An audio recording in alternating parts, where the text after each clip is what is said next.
بسم اللہ الرحمن الرحیم۔ والدین عالمہ سے نکاح پر راضی نہ ہوں تو کیا کروں؟ میری خواہش کسی عالمہ سے نکاح کرنے کی ہے لیکن والدہ راضی نہیں ہیں۔ والدہ کہیں اور رشتے کی بات بھی کر رہی ہیں، لڑکی ڈاکٹری کر رہی ہے اور شرعی پردہ بھی کرتی ہے۔ کیا ایسی صورت میں اپنی بات ہی منواؤں یا والدین کی خواہش کو مقدم رکھوں؟ جبکہ لڑکی مخلوط ماحول میں بھی پڑھتی ہے۔ احمد کراچی سے۔ دیکھیں، دو لڑکیوں کا آپ تقابل کر رہے ہیں، ایک عالمہ ہے، ایک پڑھ رہی ہے یونیورسٹی میں یا کہیں بھی کالج میں مخلوط ماحول میں، لیکن آپ نے بتایا کہ دیندار دونوں ہیں۔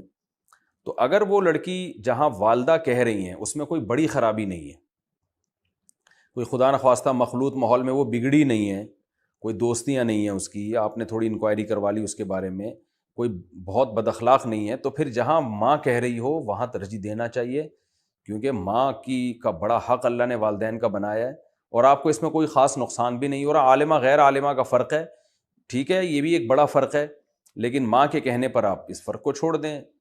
لیکن اگر والدہ جہاں کہہ رہی ہیں اس لڑکی کے بارے میں خطرات ہیں کہ وہ ذرا ماڈرن ہے یا مخلوط ماحول کی وجہ سے اس کا آپ کو یہ خطرہ ہے کہ وہ بگڑی بھی ہوگی، بچوں کی تربیت نہیں کرے گی، تو پھر عالمہ سے کریں، کیونکہ آگے نسل پہ بہت برا فرق پڑتا ہے۔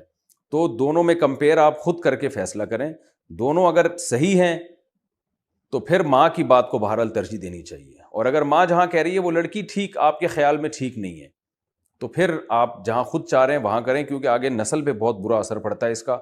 اگر بیوی صحیح نہیں ملی آپ کی تو آگے بچے بڑے بگڑ جاتے ہیں، پھر ان کی پھر آپ کی مرضی کی تربیت نہیں ہوتی۔ لیکن صرف عالمہ ہونا بھی کافی نہیں ہے، اس عالمہ کو بھی پہلے پرکھ لیں، معلومات حاصل کروائیں اس کے بارے میں کہ وہ گھریلو بھی ہے یا نہیں ہے۔ اور بعض دفعہ یہ ہوتا ہے کہ عالمہ نہیں ہوتی مگر وہ زیادہ نیک ہوتی ہے، اور ایک عالمہ ہوتی ہے مگر وہ کم نیک ہوتی ہے، بعض دفعہ ایسے ہوتا ہے۔ نارملی تو جو مدرسے بنات کی پڑھی ہوئی عالمہ ہے وہ مشاہدہ ہے کہ وہ ذرا زیادہ دین کو سمجھتی ہیں۔ کیا لڑکی نکاح کے لیے مسجد آ سکتی ہے؟ اگر لڑکا مسجد میں نکاح کرنا چاہتا ہے تو لڑکی کہاں رہے گی؟ اپنے گھر میں رہے گی یا مسجد آئے گی؟ عبد القیوم راجستھان۔ اب تک جتنے ہزاروں لاکھوں نکاح مسجدوں میں ہوئے، لڑکیاں کہاں رہ رہی تھیں؟ اس وقت گھر میں ہی رہ رہی تھی، ظاہر ہے۔ تو لڑکی کے لیے مسجد میں آنا ضروری نہیں ہے، وہ اپنا نمائندہ بنا کے بھیج دے، وکیل بنا کے بھیج دے، جیسے لڑکی کے ابا یا بھائی آ رہے ہوتے ہیں وہ وکیل ہوتے ہیں، تو وہ ان کی طرف سے ایجاب و قبول کرتے ہیں۔ لیکن اگر کوئی لڑکی خود بھی آنا چاہتی ہے، اس کے کوئی ابا بھائی یا وکیل نہیں ہے، ولی نہیں ہے، خود بھی آ سکتی ہے، لیکن پھر پردے کی مکمل پابندی میں۔ اللہ کے نام سے علاج کرنے کا طریقہ۔ یہ جو علاج کرتے ہیں کہ اللہ کے نام کو اتنی بار پڑھنے سے یہ ہوگا، اتنی بار پڑھنے سے گھر میں برکت آئے گی، شفا حاصل ہوگی، وغیرہ وغیرہ، کیا یہ علاج کا طریقہ درست ہے؟ عبد القیوم راجستھان۔ بھائی، یہ جو آج کل وظائف چل رہے ہیں ان کی کوئی دلیل کسی کے پاس نہیں ہے، بس لوگ پھینکے جا رہے ہیں، یہ پڑھ لو تو یہ ہو جائے گا، یہ پڑھ لو تو یہ ہو جائے گا۔ باقی اللہ کا نام لینے پر گورنمنٹ کی طرف سے بھی کوئی پابندی نہیں، اللہ کی طرف سے بھی نہیں، بلکہ ثواب ملتا ہے۔ تو ان عاملوں سے پوچھنے کے بجائے سیدھے سیدھے حدیث کو فالو کریں، جو احادیث میں وظائف ہیں، اذکار ہیں، وہ پڑھا کریں، اللہ آپ کے سارے کام بنائے گا انشاءاللہ۔ حدیث میں آتا ہے کلیمتان خفیفتان علی اللسان ثقیلتان فی المیزان حبیبتان الی الرحمن سبحان اللہ وبحمدہ سبحان اللہ العظیم۔ آپ صلی اللہ علیہ وسلم نے فرمایا دو کلمے زبان پہ ہلکے، میزان کے ترازو میں بہت بھاری اور اللہ کو بہت محبوب ہیں، ایک سبحان اللہ وبحمدہ اور ایک سبحان اللہ العظیم۔ تو یہ پڑھا کریں آپ۔ تو یہ عاملوں سے پوچھنے کی ضرورت کیا ہے کہ یہ پڑھنے سے اتنی دفعہ؟ تو نبی نے جو فرمایا وہ پڑھیں آپ صبح و شام، جتنی اللہ توفیق دے۔ تیسرا کلمہ صبح 100 دفعہ، شام 100 دفعہ پڑھ لیا کریں، تو اس کا بھی بہت ثواب ہے۔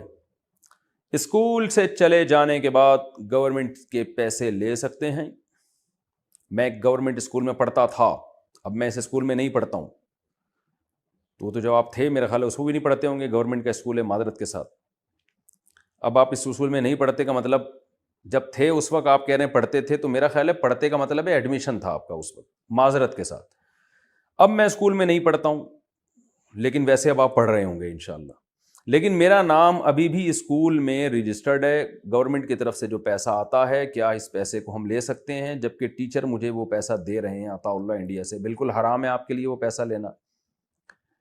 تو ہاں، اگر آپ کو یہ خطرہ ہے کہ آپ نے نہیں لیا تو ٹیچر لے کے کھا جائیں گے، تو آپ تو یا تو گورنمنٹ میں جو بھی متعلقہ افسر ہیں ان کو جا کے بتائیں کہ بھائی میں یہ اسکول میں یعنی چھوڑ چکا ہوں تو یہ میری سیلری یا یہ میرا اسکالرشپ یا جو بھی ہے اس کو بند کرایا جائے. تو گورنمنٹ کے کھاتوں میں جا کے اپنا نام خارج کروائیں, یہ حرام ہے آپ کے لیے. اور اگر آپ کو خطرہ یہ ہے کہ نہیں جی میرا نام تو ان کاغذات سے خارج نہیں ہوگا اور یہ افسران بالا میرے نام پہ کھا جائیں گے اگر میں نے نہیں لیا, تو پھر وہ رقم لے کے آپ صدقہ کر دیں.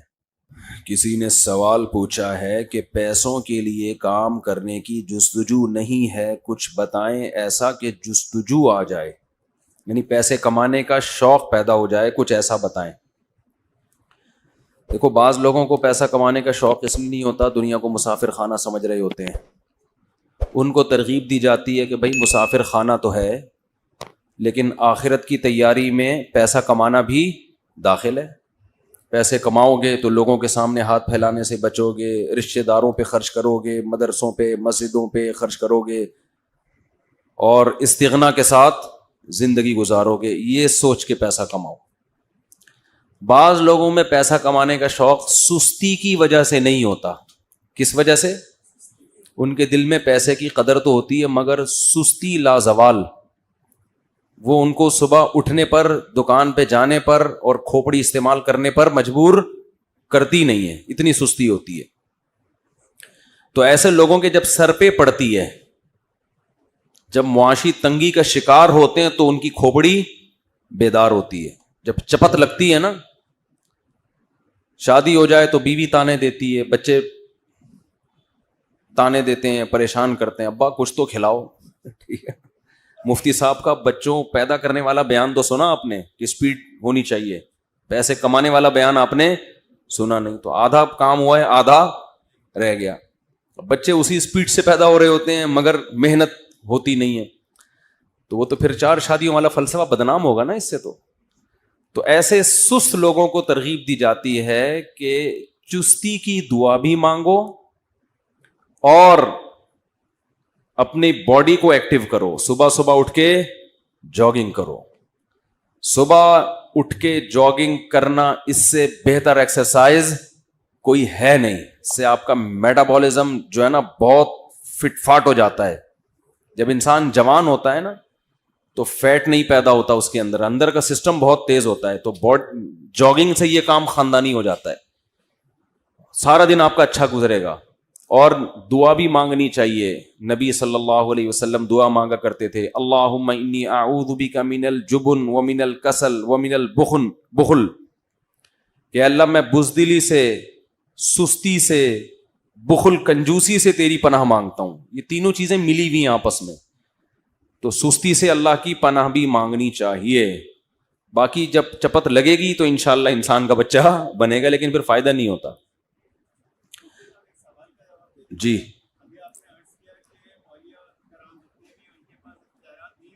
جی اچھا, یہ کہہ رہے ہیں آپ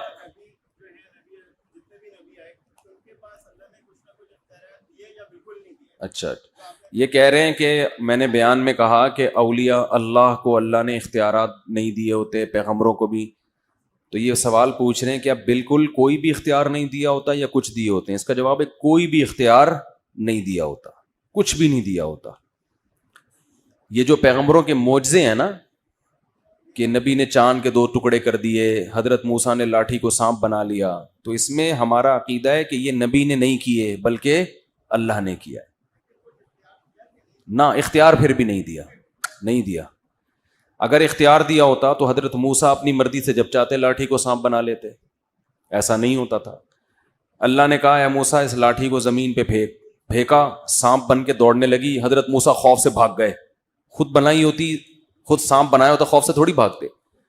اللہ نے کہا اے موسیٰ اقبل ولا تخف, واپس پلٹ, خوف مت کر, اس کو ہاتھ میں پکڑ لے. سنعیدها سیرتها الاولی, ہم اسے دوبارہ لاٹھی بنا دیں گے. تو یہ کون بنا رہا ہے؟ اللہ. اگر یہ اختیارات ہوتے تو حضرت موسیٰ بار بار اللہ سے تھوڑی پوچھتے. جادوگروں نے جب ہزاروں سانپ پھینکے ہیں تو موسیٰ علیہ السلام پھر ڈر گئے, خوف زدہ ہو گئے. قلنا لا تخف, کیا زبردست مزیدار آیت ہے. ہم نے موسیٰ سے کہا لا تخف, ڈر مت. تو کیوں ڈر رہے ہیں بھائی؟ ان کو کیا پتا یہ لاٹھی اب کیا کرے گی. قلنا لا تخف انک انت الاعلی، اے موسیٰ خوف مت کر. فاوجس فی نفسہ خیفۃ موسیٰ، کیا قرآن کے الفاظ ہیں. موسیٰ نے دل میں کیا محسوس کیا؟ خوف. اب دیکھو محسوس تو دماغ میں کیا نا، لیکن قرآن کیا کہہ رہا ہے؟ دل. کیونکہ جب خوف دماغ میں محسوس ہوتا ہے اثر سب سے پہلے کہاں آتا ہے؟ دل. جیسے ہم کہتے ہیں دماغ روتا ہے تو اثر کہاں آتا ہے؟ آنکھ. تو ہم نسبت آنکھ کی طرف کرتے ہیں، آنکھ روتی ہے. ہنستا بھی دماغ ہے لیکن ہم کہتے ہیں دانت ہنستے ہیں. ہنستا اصل میں کون ہے؟ یہی وجہ ہے کہ دماغ نہ ہو تو شکر کرو ہے بس دماغ. تو موسیٰ علیہ السلام کو اللہ نے کہا لا تخف انک انت الاعلی، موسیٰ خوف مت کر، تو ہی غالب رہے گا. والق ما فی یمینک، تیرے دائیں ہاتھ میں جو لاٹھی ہے اسے زمین پہ پھینک دے. تلقف ما صنعوا، یہ اژدہا بن کے سارے سانپوں کو کھا جائے گی. صاف پتہ چل رہا ہے کہ موسیٰ لاٹھی کو سانپ بنانے کا اختیار نہیں رکھتے تھے. جب سمندر کے 2 ٹکڑے کیے حضرت موسیٰ نے تو حضرت موسیٰ تو پریشان ہو گئے. بنی اسرائیل نے کہا انا لمدرکون، اے موسیٰ مروا دیا، پیچھے فرعون آ رہا ہے، آگے کیا ہے؟ پانی، بھاگنے کا راستہ تو ہے نہیں. حضرت موسیٰ نے فرمایا میرے ساتھ کون ہے؟ رب ہے. مجھے نہیں پتا وہ کیا کرے گا لیکن مدد کرے گا. پھر اللہ کہتے ہیں ہم نے کہا اضرب بعصاک البحر، اے موسیٰ سمندر پہ کیا مار؟ لاٹھی. بس تو مار خالی. اور مارا ہے اور وہ سمندر 2 ٹکڑوں میں، دریا 2 ٹکڑوں میں تقسیم ہو گیا. تو یہ سارے کام معجزے یہ پیغمبر نہیں کرتے، نہ پیغمبروں کے پاس اختیارات ہوتے ہیں. یہ کون کرتا ہے؟ اللہ. اختیارات بھی اللہ کے پاس. تبھی پیغمبر ہر دفعہ اللہ سے پوچھتے ہیں. ہاں پیغمبروں کی طرف مجازن نسبت ہوتی ہے، مجازن نسبت ہوتی ہے. وہ پیغمبر کہہ رہے ہیں میں کر رہا ہوں، میں ابری الاکمہ. حضرت عیسیٰ نے کہا میں جو نابینا لوگ ہیں ان کو بینائی دے دوں گا، میں کوڑ کے مریضوں کو ٹھیک کر دوں گا. تو اصل میں ذریعہ بن رہے ہیں. کام کون کر رہا ہے؟ اللہ. تو وہی پوری بات ہے کہ مجازن نسبت. جیسے 2 پلیٹیں کھا گئے آپ، پلیٹیں نہیں کھائی ہوتی آپ نے تو بریانی کھائی ہوتی، نسبتیں مجازن ہوتی ہیں. اچھا بھائی نماز میں دل نہیں. اچھا مفتی صاحب میں اسٹوڈنٹ بھی ہوں اور اسپورٹ مین بھی. اسپورٹ میں پیسے نہیں ہیں اور کوئی اور کام اس لیے نہیں کرتا کہ اسپورٹ سے امید ہے شاید کچھ ہو جائے. اسپورٹ مین نہ بنے آپ، بڑی کھیل کو کھیل بنائیں، کمائی کا ذریعہ نہ بنائیں. کھیلیں کودیں، پتلی گلی سے نکل لیں. کوئی ایسا کام کریں جس سے قوم کو فائدہ ہو. ایجوکیشن میں آگے بڑھیں آپ، ٹھیک ہے نا.